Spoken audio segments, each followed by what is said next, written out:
Hello everyone, कैसे हैं आप सभी। आई होप अच्छे एंड स्वस्थ होंगे। आप सभी का स्वागत है आपके अपने यूट्यूब चैनल लर्न विद प्रीत चौधरी में। जैसा कि आप सभी को पता है कि हमारी महिला सुपरवाइजर जो कि आपके महिला अधिकारिता वाली वैकेंसी है, जिसका एग्जाम आपके 7 सितंबर को होने वाला है, उसकी क्लासेस यहाँ पर ले रहे थे। और इस क्लासेस में मॉक टेस्ट कर रहे थे, यानी आपके फ्री टेस्ट सीरीज है हम यहाँ पर कर रहे थे। और अब तक हमने यहाँ पे 13 टेस्ट है वो कर लिए हैं। आज का 14वां टेस्ट रहने वाला है, काफी इंपॉर्टेंट रहेगा। और आप सभी को पता है कि हम यहाँ पे सिलेबस वाइज है वो आपका पूरा का पूरा टेस्ट है वो कर रहे थे। और हम जो प्रैक्टिस कर रहे हैं वो आपकी प्रैक्टिस को और ज्यादा बेटर बनाने के लिए काफी इंपॉर्टेंट है। सिलेबस की बात करें तो पूरे सिलेबस के अकॉर्डिंग यहाँ पे क्वेश्चन लाए जा रहे हैं। और अगर आज के जो पेपर हमारा रहने वाला है, जो क्वेश्चन आज के रहने वाले हैं, उस पर अगर हम बात करें तो आज के आपके कंप्यूटर के क्वेश्चन रहेंगे। कंप्यूटर के साथ साथ राजस्थान और इंडिया पॉलिटी के क्वेश्चन रहेंगे। राजस्थान और इंडिया इको के क्वेश्चन रहने वाले हैं। उसके साथ साथ ही है वो आपके साइंस के क्वेश्चन, यानी जनरल साइंस आपकी रहने वाली है। आपकी हिंदी रहने वाली है, यानी आप ये देखो कि 2 2 4 2 6 7 सब्जेक्ट आज हम यहाँ पर 7 सब्जेक्ट के क्वेश्चन करेंगे। काफी आपके पॉजिटिव कमेंट भी आते हैं, जो ये आपकी चाहे छोटी सही, यानी ये आधे पौने घंटे की, आधे घंटे की लमसम एवरेज मान के चले, तो जो आधे घंटे की यानी 30 मिनट की जो क्लास है, ये आप सभी के लिए काफी इंपॉर्टेंट है। चाहे कम ही सही, लेकिन जो व्यूज आते हैं ना वो ओरिजिनल होते हैं, जो पढ़ने वाले बच्चे होते हैं। ठीक है, तो उनके जो पॉजिटिव व्यू आते हैं ना, जो पॉजिटिव वो मैसेज करते हैं, तो उनसे एक अच्छा पॉजिटिव मोटिवेशन मिलता है, और उनके लिए मैं क्लास है वो कंटिन्यू रखती हूँ। कई बच्चे कह रहे हैं कि आप है वो राजस्थान जीके में भी थोड़ा सा हमें ज्यादा करवाए, राजस्थान जीके को भी साथ में लाए हमारे लिए। तो अब जो आगे क्लास होगी ना, ये लमसम आपके रक्षाबंधन तक है, ये उसमें ज्यादातर अपन है वो राजस्थान जीके को कवर करने की कोशिश करेंगे। उसके बाद फिर मैं कोशिश करूंगी कि आपको फुल लेंथ टेस्ट है वो करवाया जाए। और उस फुल लेंथ टेस्ट को क्योंकि 150 क्वेश्चन एक दिन में एक क्लास में करवाना थोड़ा सा इम्पॉसिबल है, क्योंकि मुझे इतना टाइम नहीं मिलता। तो मैं कोशिश करूंगी कि आपको जो ये 150 क्वेश्चन है ना, या 2 या 3 क्लास में पूरे करवाए जाए। यानी अब अपन रक्षाबंधन के बाद है वो फुल लेंथ टेस्ट स्टार्ट करेंगे।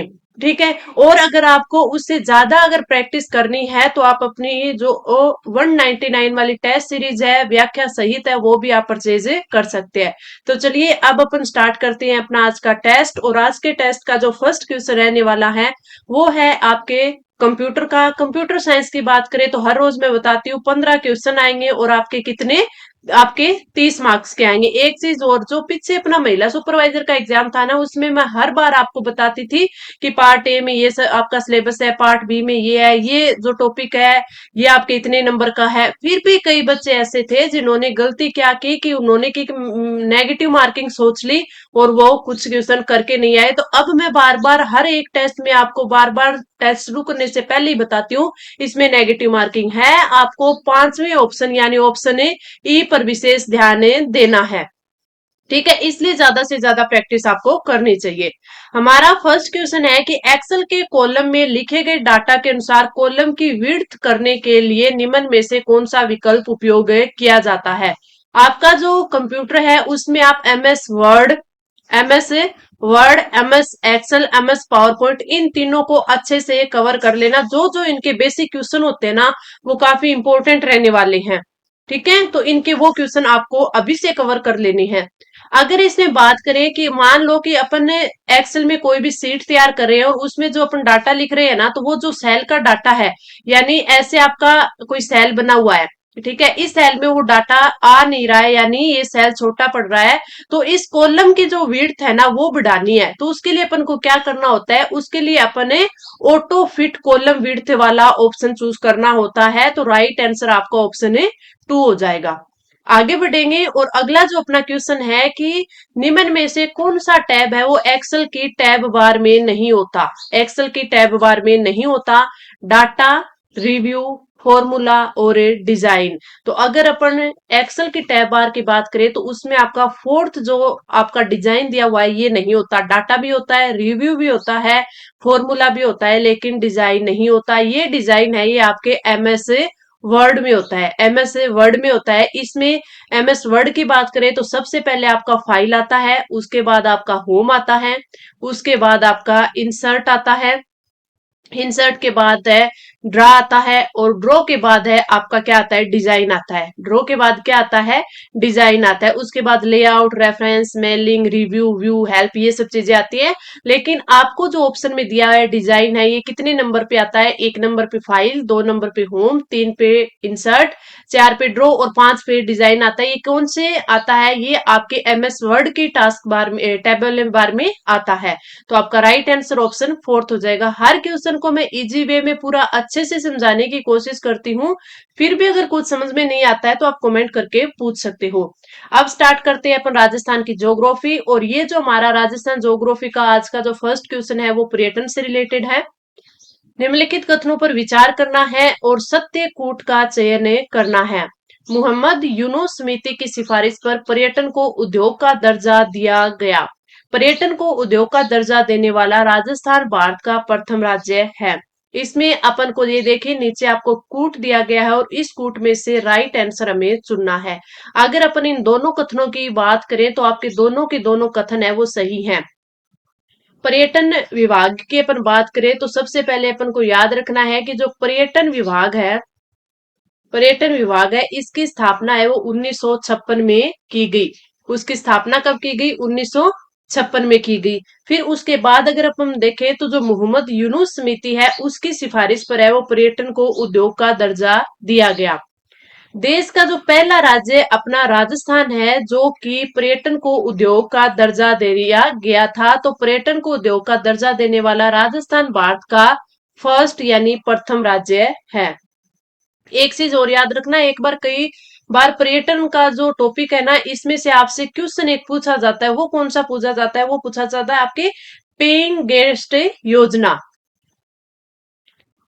पेन गेस्ट योजना, अगर इस योजना की अपन बात करें ना तो ये आपसे पूछ ली जाती है कि ये योजना राजस्थान में कब स्टार्ट की गई थी, तो ये आपके 1991 में स्टार्ट की गई थी। ठीक है, और ये योजना सभी जिलों में चलाई जा रही है। तो ये भी इंपॉर्टेंट है, कई बार पूछ लिया जाता है, तो इसका भी आप ध्यान रखना। 3 चीजें ध्यान रखनी है, इसमें दोनों कथन सही दे रखे हैं, तो अपना राइट आंसर कौन सा होगा, हाँ फोर्थ होगा, क्योंकि फोर्थ में दे रखा है कि ए और बी दोनों सही हैं।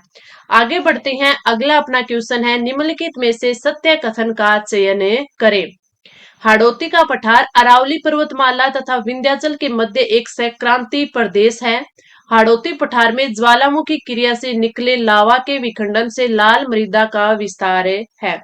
अगर इसमें अपन बात करें कि इसमें से कौन सा कथन है वो सही है, तो अगर आप ये बताओ, हाड़ौती का जो पठार है वो अरावली पर्वतमाला तथा विंध्याचल के मध्य एक संक्रांति प्रदेश है। और दूसरा बोला गया हाड़ौती पठार में ज्वालामुखी क्रिया से निकले दावा के विखंडन से लाल मृदा का विस्तार है। तो इसमें जो आपका सेकंड है ना ये तो बिल्कुल सही है, इसमें हाँ सत्य कथन ही चुनना था। जो आपके काली मृदा है ना इसको क्या बोलते हैं, इसको वर्टिसोल भी बोलते हैं। और काली मृदा पूछे ना पूछे वर्टिसोल आपसे पूछा जा सकता है, तो ये हाड़ौती पठार यानी हाड़ौती क्षेत्र में पाई जाती है। राजस्थान में सबसे ज्यादा नदियां है ना वो भी हाड़ौती पठार में भी है। तो ये भी आप याद रखना, सर्वाधिक है वो नदियां कहाँ प्रवाहित होती है, तो वो आपके हाड़ौती प्रदेश में प्रवाहित होती है। और अगर इसमें देखें ना कि हाड़ौती पठार अरावली पर्वतमाला तथा विंध्याचल के एक मध्य एक संक्रांति प्रदेश है, ये ना आपके प्रायद्वीपीय पठारों, क्या प्रायद्वीपीय पठारी क्षेत्र का संक्रमण स्थल है, का संक्रमण स्थल है। तो इसमें जो राइट आंसर हो जाएगा वो आपका ऑप्शन है 2 हो जाएगा। राइट आंसर ऑप्शन है 2 हो जाएगा कि केवल ए सही है, केवल ए आपका सही होगा। और आगे इसमें बात करें, हाँ मैंने आपको क्या बताया था, काली मृदा बताया था ना, हाँ ये काली मृदा पाई जाती है। वर्टिसोल किसको बोलते हैं, काली मृदा को बोलते हैं। इसमें ऑप्शन बी नहीं, आपका ऑप्शन ए है वो सही हो जाएगा। ऑप्शन बी आपका गलत होगा, क्यों हो जाएगा, क्योंकि आपके लाल मृदा नहीं काली मृदा पाई जाती है जिसको क्या बोलते हैं, वर्टिसोल बोलते हैं। तो इसका जो राइट आंसर ऑप्शन है 2 होगा। आगे बढ़ते हैं, अगला अपना क्वेश्चन है, और ये देखिए अगर किसी भी बच्चे को अपनी टेस्ट सीरीज परचेज करनी है तो आप टेलीग्राम पर @प्रीत क्लास से 05 है वो सर्च कर सकते हो, और वहां पर आप 199 में 10 टेस्ट सीरीज जो कि काफी इंपॉर्टेंट है और पूरी नवीनतम पाठ्यक्रम पर आधारित है व्याख्या के साथ, तो वो आप परचेज कर सकते हो। अगर कोई भी बच्चा इसका इच्छुक हो तो आप देख लेना। आगे बढ़ते हैं। अगला क्वेश्चन है कि मृदा शब्द की उत्पत्ति किस भाषा के शब्द से हुई है? अरबी से, फारसी से, अंग्रेजी से और लैटिन से।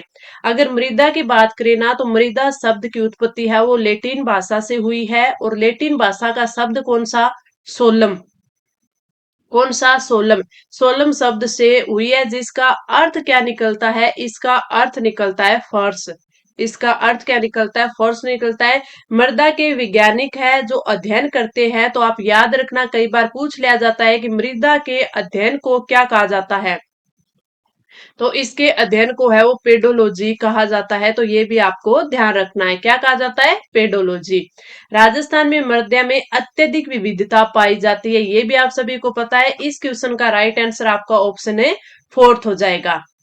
और हाँ, अब अध्ययन अपने पढ़ा है ना, तो कई बार ये भी पूछ लिया जाता है कि जो मृदा का निर्माण है उस निर्माण की प्रक्रिया को क्या कहा जाता है? निर्माण की प्रक्रिया को, तो ये भी यही मैं बता देती हूँ क्योंकि इंपॉर्टेंट है। अब किसी ने अगर अध्ययन के बारे में पूछ लिया तो निर्माण की प्रक्रिया के बारे में पूछा जा सकता है, जिसे पेडोजिनेसिस बोला जाता है। निर्माण की प्रक्रिया को क्या बोला जाता है? पेडोजिनेसिस। जीनेसिस, ठीक है, इसका भी आप ध्यान रखना। तो राइट आंसर ऑप्शन है फोर्थ हो जाएगा। आगे बढ़ते हैं। अगला अपना क्वेश्चन है कि एक साइड तो गैस आधारित पावर प्रोजेक्ट दे रखे हैं और एक साइड है वो जिला दे रखा है। एक साइड आपका क्या? जिला दे रखा है। अब इसमें Keshoraipatan gas thermal power Bundi में, Jhamarkotra gas thermal power Dungarpur में, रामगढ़ गैस पावर जैसलमेर में और छबड़ा गैस पावर आपका बारां में। तो इसमें अगर अपन राइट आंसर की बात करें तो छबड़ा गैस पावर बारां में है, बिल्कुल सही। रामगढ़ गैस पावर जैसलमेर में है, ये भी सही है। Keshoraipatan gas thermal power plant है वो बूंदी में सही है, लेकिन बूंदी में है, ये सही है। लेकिन जामर कोटरा गैस थर्मल पावर है ना, वो कहां पर है? ये आपके उदयपुर में है। कहां पर है? उदयपुर में। तो इसका आपको ध्यान रखना है। और ये आपके जो RSMML व जो हिंदुस्तान जिंक लिमिटेड है ना, उसका संयुक्त उपक्रम है, यानी RSMML। और इसके साथ ही और किसका है? Zinc Hindustan, zinc Hindustan zinc limited, इन दोनों का ये क्या है? संयुक्त उपक्रम है। तो इसका राइट आंसर ऑप्शन है 2 हो जाएगा। आगे बढ़ते हैं, जहां से अपने पॉलिटी के क्वेश्चन स्टार्ट होते हैं कि भारत में उपराष्ट्रपति को पद से हटाया जा सकता है। राष्ट्रपति की सहमति से लोकसभा द्वारा, लोकसभा की सहमति से राज्यसभा द्वारा और राष्ट्रपति की सहमति से राज्यसभा द्वारा। तो अगर इसके राइट आंसर की बात करें कि जब उपराष्ट्रपति को पद से हटाया जा सकता है तो वो लोकसभा की सहमति से राज्यसभा द्वारा, तो यानी राइट आंसर ऑप्शन है थर्ड है। उपराष्ट्रपति को लोकसभा की सहमति से राज्यसभा द्वारा जो पारित प्रस्ताव होता है, पारित प्रस्ताव होता है, उसके माध्यम से हटाया जाता है। अब देखिए कि जब इसको हटाया जाता है तो उससे संबंधित जो संकल्प होता है ना, वो राज्यसभा में आता है। किसमें? राज्यसभा में आता है। राज्यसभा के जो तत्कालीन समस्त सदस्य होते हैं वो उसमें से बहुमत से अगर वो पारित हो जाता है ना राज्यसभा से, फिर वो जाता है लोकसभा में, और लोकसभा उस संकल्प से सहमत हो तब वो लोकसभा की सहमति से राज्य द्वारा हटाया जाता है। तो राइट आंसर ऑप्शन थर्ड। और कल वाले क्वेश्चन में पता नहीं, आप परसों वाले टेस्ट में जो अपन यहाँ मॉक टेस्ट कर रहे हैं, उनमें मैंने आपको ये क्वेश्चन है वो करवाया था। उसमें हमने राष्ट्रपति के बारे में कुछ पढ़ा था, तो उसमें मैंने आपको साथ में ही उपराष्ट्रपति के बारे में भी बताया था। आगे अपन बढ़ते हैं। अगला जो अपना क्वेश्चन है,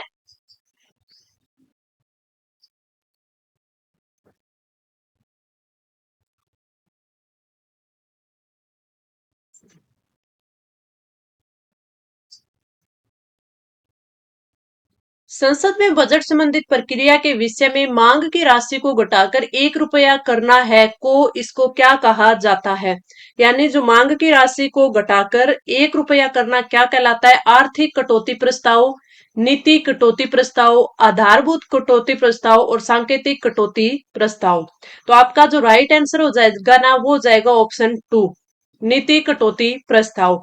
अब देखिए, जो सरकार द्वारा बजट में मांगे गए धन में कमी करने हेतु लोकसभा में 3 प्रकार के कटौती प्रस्ताव लाए जाते हैं। कितने प्रकार के? 3 प्रकार के। एक तो आपका होता है सांकेतिक कटौती प्रस्ताव, जो ये है ना सांकेतिक कटौती प्रस्ताव, इसको क्या बोलते हैं?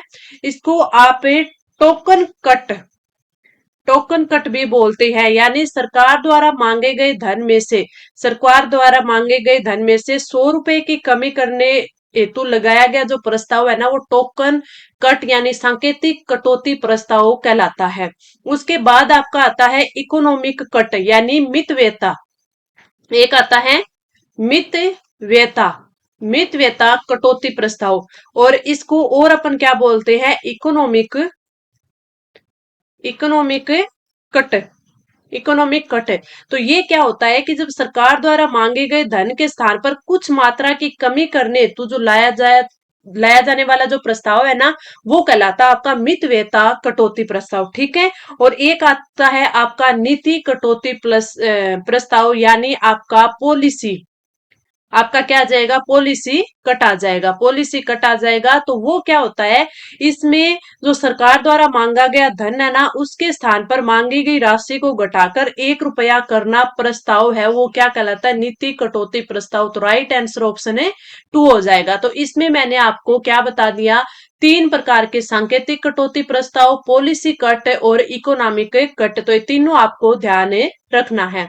आगे अपन बढ़ते हैं। अगला जो अपना क्वेश्चन है कि तारकुंडी समिति का संबंध किससे है? चुनाव में अपराधी तत्वों की वर्दी पर प्रतिबंध लगाना, राज्य द्वारा निर्वाचन के लिए वित्तीय सहायता, चुनाव व्यवस्था में आमूल सुधार और चुनाव में काला धन के बढ़ते प्रभाव पर रोक। अगर अपन बात करें तो आपका जो राइट आंसर हो जाएगा ना, वो हो जाएगा कि चुनाव व्यवस्था में आमूल सुधार करना।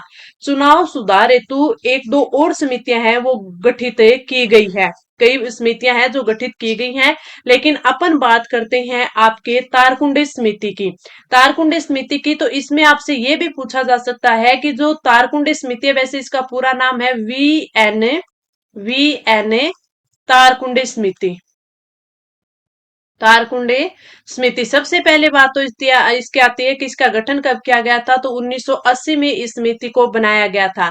इस समिति ने सिफारिश की थी कि जो मताधिकार की आयु है ना, वो 21 वर्ष से घटाकर कितनी कर देनी चाहिए? 18 वर्ष से कर देनी चाहिए। इसी ने बोला था कि राज्य निर्वाचन आयोग की स्थापना होनी चाहिए। इसी ने क्या बोला था? राज्य निर्वाचन आयोग की स्थापना होनी चाहिए। तो दो इसने किए थे। एक इसने बोला था कि जो चुनाव आयोग है, क्या है?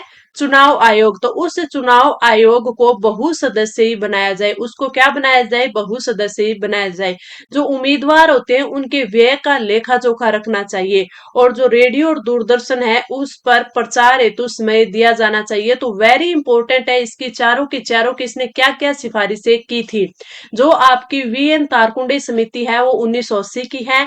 फिर आपको इसके चार जो इसकी सिफारिशें थी कि इसने बोला कि 21 वर्ष से 18 वर्ष की जानी चाहिए मताधिकार की आयु, राज्य निर्वाचन आयोग की स्थापना होनी चाहिए, जो चुनाव आयोग है उसको बहुसदस्यीय बनाना चाहिए और इसके साथ साथ जो उम्मीदवार है उनका व्यय का लेखा जोखा। और पांचवी जो इन्होंने बात बोली थी, वो पांचवी बात क्या बोली थी कि जो रेडियो और जो दूरदर्शन है उस पर जो प्रचार का समय है ना, वो भी दिया जाना चाहिए। उसके बाद में एक चुनाव सुधार हेतु दूसरी समिति भी आती है और वो समिति कौन सी है, मैं यहाँ थोड़ा सा आपको वो बता देती हूँ। वो आपकी है दिनेश गोस्वामी समिति, दिनेश गोस्वामी समिति। और ये जो समिति है ना, ये कब की है? ये आपके 1990 की समिति है, 1990 की समिति। इसने बोला था कि जो ईवीएम मशीन है, कौन सी? ईवीएम मशीन है, उसके द्वारा मतदान संपन्न करवाए जाने का सुझाव है वो दिनेश गोस्वामी समिति ने दिया था। ये भी वेरी इंपॉर्टेंट है, पूछा जा सकता है। लोकसभा में सरकारी निधि हो, ये भी इसने बोला था। मतदाताओं को फोटो युक्त परिचय पत्र उपलब्ध करवाने का सुझाव भी दिनेश गोस्वामी समिति ने दिया था। और लोग जो प्रतिनिधि है उनके रिक्त स्थानों को 6 माह के भीतर भरने का जो सुझाव है वो भी किसने दिया था? तो इसने दिया था। दोनों की दोनों समितियां इंपॉर्टेंट है और इनके सुझाव इंपॉर्टेंट है। अब क्वेश्चन और क्या बन सकता है, इससे बन सकता है कि कोई भी आपको इन दोनों का एक सुझाव दे देगा, जैसे मान लिए ईवीएम मशीन वाला ही दे दे कि ईवीएम मशीन से वोटिंग करवाने का सुझाव किसका था, दिनेश गोस्वामी समिति का था। आपसे ये पूछा जा सकता है कि रेडियो और दूरदर्शन पर प्रचार हेतु समय दिया जाए, ये सिफारिश, ये सुझाव किसका था, तो ये वीएन तारकुंडे समिति का था। तो इस प्रकार इसके दोनों के चारों 500 जो सुझाव है वो यहाँ पे याद कर लेना। आगे बढ़ते हैं। अब ऐसे क्वेश्चन है ना अपने बहुत कम पढ़े हुए होते हैं इन समितियों के बारे में, और इनसे पूछ पूछ लिया जाता है तो अपन सोचते हैं ये तो अपने पढ़ा ही नहीं। इसलिए मैं बोलती हूँ ज्यादा से ज्यादा प्रैक्टिस करनी चाहिए, तो कहीं ना कहीं किसी न किसी टेस्ट पेपर में तो ऐसा क्वेश्चन आपको मिल ही जाएगा। और जब उस टेस्ट पेपर की व्याख्या हो अपने पास तो पूरा का पूरा ये टॉपिक है ना वो अपना क्लियर हो जाता है। अगला क्वेश्चन आता है कैबिनेट मिशन से। कैबिनेट मिशन योजना के संदर्भ में निम्नलिखित कथनों पर विचार कीजिए। कैबिनेट मिशन के अनुसार संविधान सभा का गठन अंशतः निर्वाचित एवं अंशतः नामित सदस्य से होना था। सीटों का बंटवारा जनसंख्या के आधार पर किया गया। औसतन 10 लाख की जनसंख्या पर एक सीट का निर्धारण किया गया। प्रत्येक समुदाय से चुनाव के लिए आनुपातिक प्रतिनिधित्व प्रणाली एवं एकल संक्रमणीय मत पद्धति का चयन किया गया। इसमें से हमें सारे के सारे कथन में से बताना है कि कौन सा कथन है वो सही है और कौन सा गलत है। तो अगर अपन बात करें कैबिनेट मिशन योजना के बारे में तो तीनों कथन है वो सही दे रखे हैं। कैबिनेट मिशन योजना के अनुसार संविधान सभा के अगर गठन की बात करें ना तो इसका जो गठन है वो 1946 में किया गया था। कैबिनेट मिशन के अनुसार जो संविधान सभा का गठन अंशतः तो निर्वाचित और अंशतः नामित सदस्य से होना था। सदस्यों का निर्वाचन अप्रत्यक्ष रूप से प्रांतों की जो विधायिका थी उसके द्वारा होना था। अपन बात करें संविधान सभा की कुल संख्या की कि उसमें कितने सदस्य थे तो उसमें 389 निश्चित की गई थी संख्या, सदस्यों की संख्या, ठीक है। उसमें से 292 तो क्या थे, ब्रिटिश प्रांत से थे, और 4 सदस्य वो चीफ कमिश्नर जो आपके स्टेट थे, जिसमें आपका अजमेर मेरवाड़ा भी आता है, उसमें आपका दिल्ली भी आता है, उसमें आपका कुर्ग भी आता है, ठीक है, कर्नाटक में, और उसमें आपका बलूचिस्तान भी आता है, बलूचिस्तान भी आता है। तो ये चारों भी आपको ध्यान में रखने हैं। इसके साथ साथ 93 सदस्य है वो देशी रियासतों के थे। टोटल कितने, 389 हो गए थे। सीटों का बंटवारा था वो जनसंख्या के आधार पर औसतन 10 लाख की जनसंख्या पर एक सीट का निर्धारण किया गया था। एक चीज आप और याद कर लेना कि जो ब्रिटिश प्रांत थे उससे निर्वाचन हेतु निर्वाचन क्षेत्र है वो 3 भागों में बांटा गया था। और 3 भाग कौन कौन से थे, एक तो मुस्लिम मुस्लिम दूसरा सिख और तीसरा सामान्य। तो ये भी इंपॉर्टेंट है, ये भी आप ध्यान में रख लेना। प्रत्येक समुदाय से चुनाव के लिए जो आनुपातिक प्रतिनिधित्व प्रणाली एकल संक्रमणीय मत जो आपकी पद्धति है उसका चयन किया गया था। और देशी रियासतों के प्रतिनिधि थे इनके प्रमुख द्वारा नामित किए गए थे या किए जाने थे, ठीक है। तो ये तीनों ही चीजें सही है। तो आपका जो राइट आंसर है वो क्या हो जाएगा, राइट आंसर आपका ऑप्शन है, तीनों इसमें सी में है तो ऑप्शन थर्ड हो जाएगा। तो इसके संविधान सभा के निर्वाचन के बारे में, इसमें कितने सदस्य थे, इसका कब गठन हुआ, इसके बारे में मैंने एक बार फिर आपको अच्छे से रिवाइज करवा दिया। आगे बढ़ते हैं। अगला क्वेश्चन है भारतीय संविधान की कौन सी अनुसूची शपथ और प्रतिज्ञा से संबंधित है।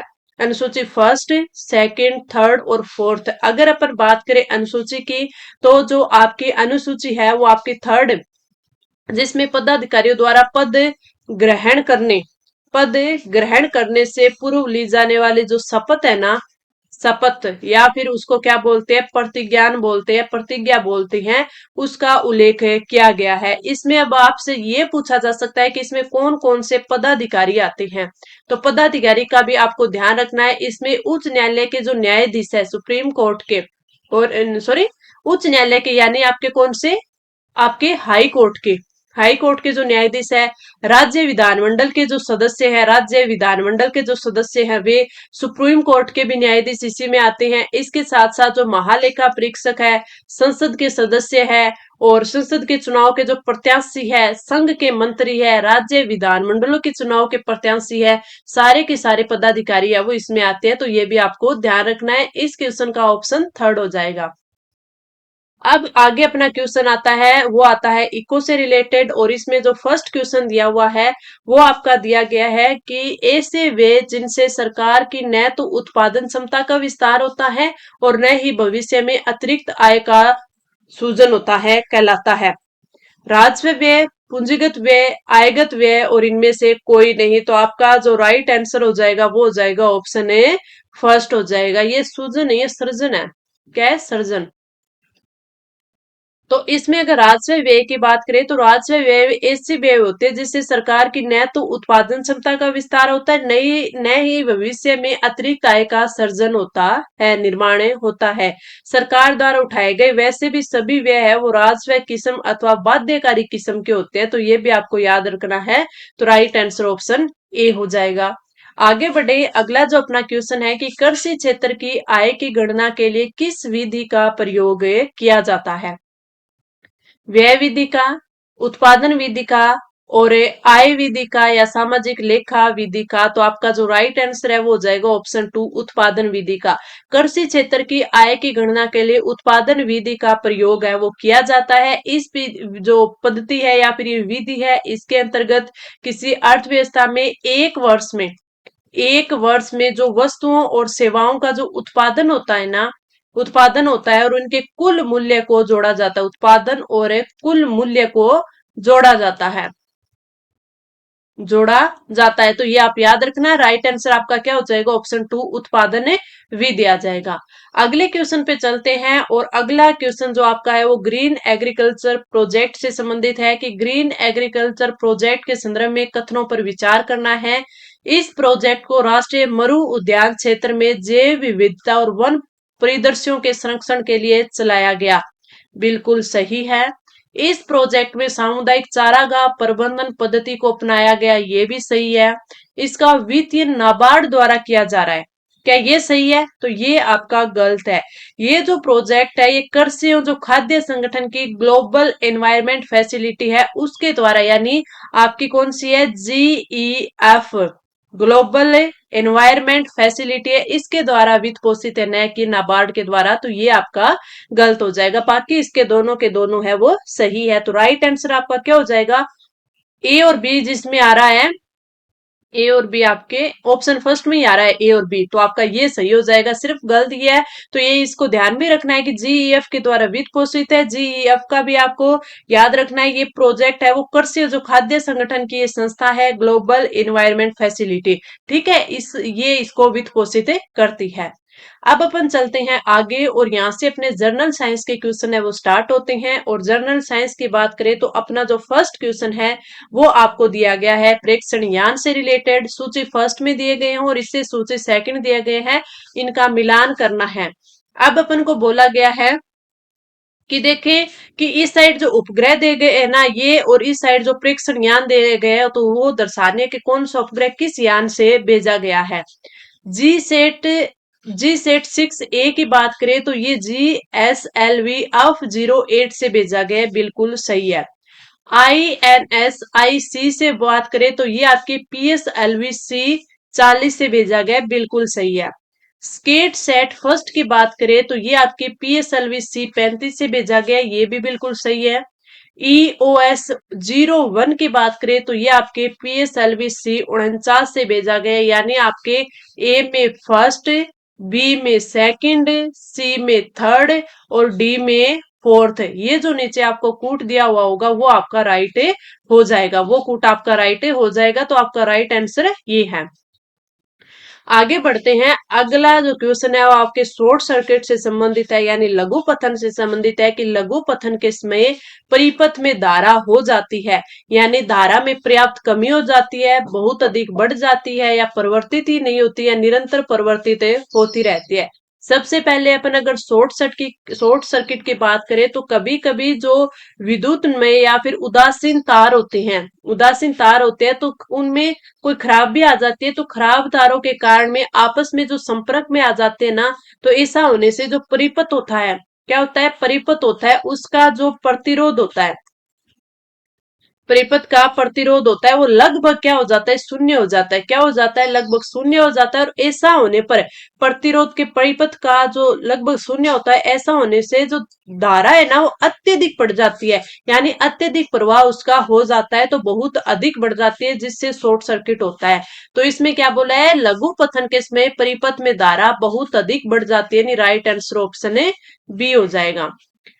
आगे बढ़ते हैं। अगला क्वेश्चन है कि विद्युत धारा के तापीय प्रभाव के व्यावहारिक अनुप्रयोग पर आधारित नहीं है, इनमें से कौन सा नहीं है?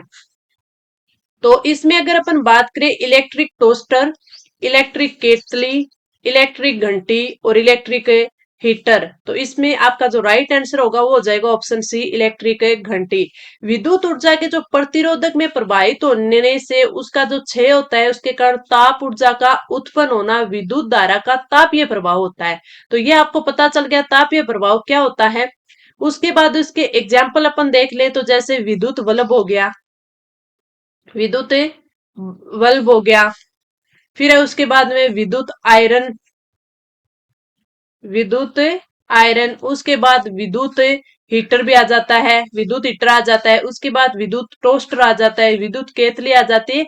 इन सभी में विद्युत धारा का जो तापीय प्रभाव है उसके व्यावहारिक अनुप्रयोगों पर ये सब आधारित होते हैं। तो आप चारों पांचों का ध्यान रखना। इलेक्ट्रिक घंटी इसके में नहीं आती, तो राइट आंसर ऑप्शन सी हो जाएगा। विद्युत मोटर के संबंध में निम्नलिखित कौन सा कथन है वो सही नहीं यानी गलत दिया गया है, असत्य दिया गया है? तो विद्युत मोटर में विद्युत ऊर्जा को यांत्रिक ऊर्जा में परिवर्तित होती है। दिष्ट धारा और सार्वत्रिक विद्युत मोटर, ये विद्युत मोटर के प्रकार हैं। विद्युत मोटर केवल दिष्ट धारा द्वारा संचालित होते हैं और उपरोक्त सभी। अगर इसमें अपन बात करें ना कि विद्युत मोटर के संबंध में कौन सा कथन असत्य है, तो वो आपका ऑप्शन सी हो जाएगा। क्यों? क्योंकि जो विद्युत मोटर है वो एक विद्युत यांत्रिक मशीन है। क्या है? विद्युत मोटर एक विद्युत यांत्रिक मशीन, यांत्रिक मशीन है जो कि विद्युत ऊर्जा को किस में बदलती है? वो यांत्रिक ऊर्जा में बदलती है। और ये आपके एक चीज याद रखना, पूछा जा सकता है विद्युत मोटर किस सिद्धांत पर आधारित है या किस सिद्धांत का प्रतिपादन करती है? तो ये आपके फेराडे के सिद्धांत पर है, के सिद्धांत द्वारा है। अगर आगे अपन बात करें तो आपका जो राइट आंसर ऑप्शन सी हो जाएगा, ये मैंने आपको बता ही दिया है। और विद्युत धारा है वो आपकी विद्युत मोटर है, ये दिष्ट धारा और प्रत्यावर्ती धारा दोनों द्वारा संचालित की जाती है। अगले क्वेश्चन पे चलते हैं। पदार्थ के प्रतिरोध को प्रभावित करने वाले कारक कौन कौन से होते हैं? तो मैं आपको सीधा बता देती हूँ, क्योंकि इसमें लैपटॉप की बैटरी है वो चार्ज नहीं रही है, कभी भी स्विच ऑफ हो सकता है, तो क्लास आपकी रिकॉर्ड करनी है। थोड़ा जल्दी से मैं आपको बता देती हूँ। एक तो तापमान होता है, एक आपके पदार्थ की प्रकृति होती है, संचालक की लंबाई होती है, अनुप्रस्थ परिच्छेद का क्षेत्रफल, यानी चारों ही होते हैं। तो राइट आंसर आपका ऑप्शन है ए हो जाएगा, ऑप्शन है ए हो जाएगा। आगे बढ़ते हैं। आंख के किस भाग में अंध बिंदु या पीत बिंदु पाए जाते हैं? तो ये जो आपका राइट आंसर है वो हो जाएगा आपका ऑप्शन डी, दृष्टि पटल में पाए जाते हैं। आगे भी मैं आपके लिए क्वेश्चन लाई थी, लेकिन अभी इस लैपटॉप है स्विच